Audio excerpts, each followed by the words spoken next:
The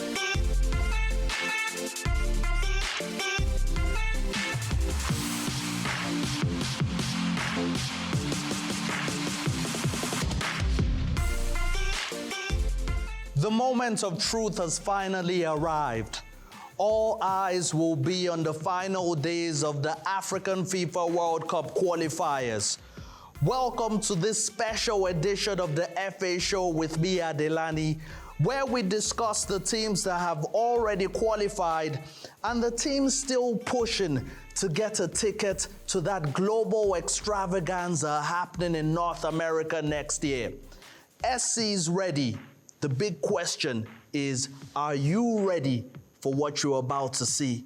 We have a special guest for you today. Stick around to know who and what I'm talking about. Stay tuned. When I think about the FIFA World Cup, I think about the wild celebrations that came with the 2010 edition. The echoes of vuvuzelas in the Ellis Park Stadium and also the colorful streets of Soweto.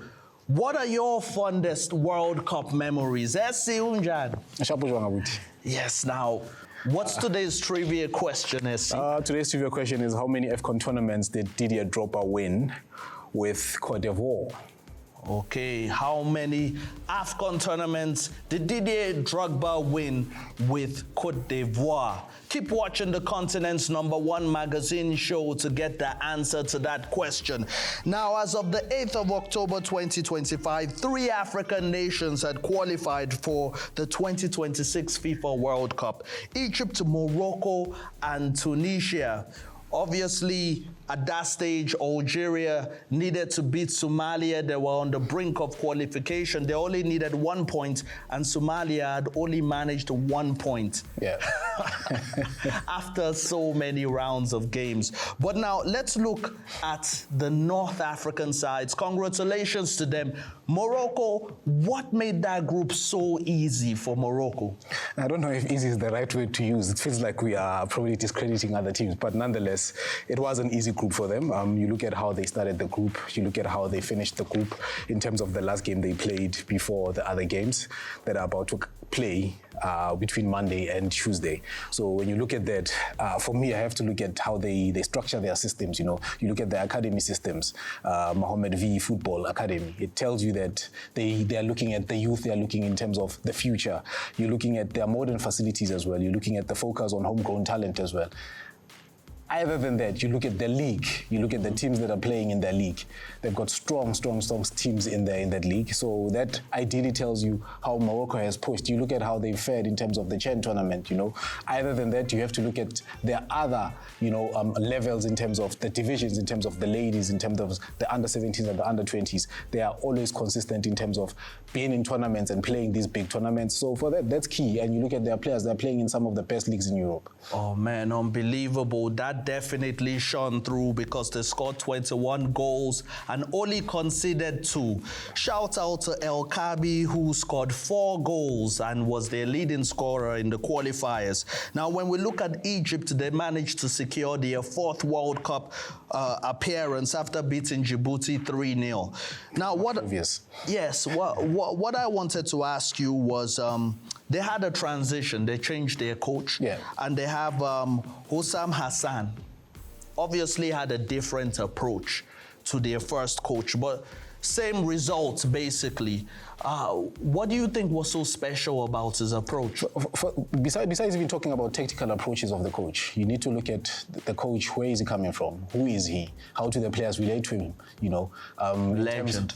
You know, and when you look at that alone, he speaks their language, he understands, the ethical standards, their morals. It's a person that has lived in Egypt, it's a person that lives in Egypt that understands these players. So when you look at that, before you even talk about the tactical approach, it speaks volumes when you look at a coach like him, you know. And for one, if you're talking about the elements of the Pharaohs, you have to look at things such as defensive abilities in terms of their emphasis, their high press, their low press, in terms of mid press, in terms of teams that are coming at them, in terms of that transition that you're speaking about. When you're looking at the transition, they know how to articulate themselves in terms of key positions, how they find themselves in the field, exploiting wings. You look at a guy like Mohammed Salah and you look at where he plays in the Liverpool team, And when you look at him playing in the Egyptian team, normally in the Liverpool team, you'd find him playing in the wingers. In this one, he's more at least closer to the goal post. He's a direct striker. So ideally, they find a way so much easier in terms of finding the target. Yes, I mean, 23 points after 9 games was enough for them to qualify. When we look at Tunisia, they have an impeccable defensive record. Definitely. They didn't concede a single goal. As of match day 9, they hadn't conceded a single goal. What makes them so difficult to break down? You know, Ade, when you ask this question, you have to look at it in terms of the northern hemisphere teams ideally have almost a similar identity. Maybe we could exclude Morocco in terms of the approach, in terms of the offensive line. But when you look at Algeria, you look at Tunisia, for me, I look at them and I say they have similar characteristics in terms of the defensive structures, in terms of their attack.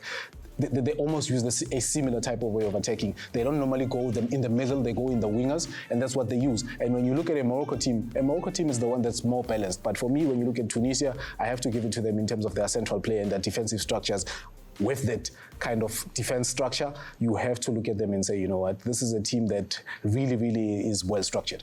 Unbelievable. Now, there was a 4th team that could have joined them as of match day 9, and that was Cape Verde. It was going to be a beautiful football fairy tale story, but unfortunately, the referee got it wrong because they almost scored a 4th goal in the dying minutes in that amazing game in Tripoli. Now, tell me, what did you make out of that game? A very beautiful advert for African football.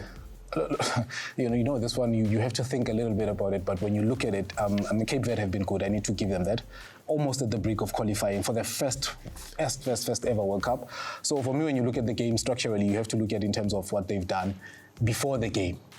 Were they prepared for this match? I don't think they were ideally sure what was Libya going to bring in this one. Yes. And when they came out, Libya came guns blazing, and you could tell that this wasn't going to be an easy game for them. So for me, I look at that and I say they had to tune up, and they had to come out of their shell and force themselves to play a regular game that they know how to play. And for me, I look at that and I say defensively they were a little bit poor, but in terms of how they came back and into a transition and decided to say, you know what, we'll contain this match and we'll try and push this match to the end of it. That's what happened.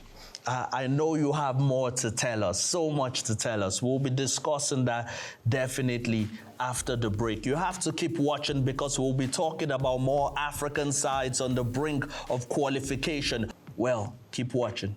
We're out here at the Mzansi Fan Parade to celebrate SA sports betting heroes. It's Smooth, who backed the boys to extend their 10-game winning streak. And Sarah, who went all in on an innings win. Yes, JP, who betted that we would slot a match-winning penalty. It doesn't matter who you are or how you bet. Together, we are Mzansi. Are you with us? Yeah!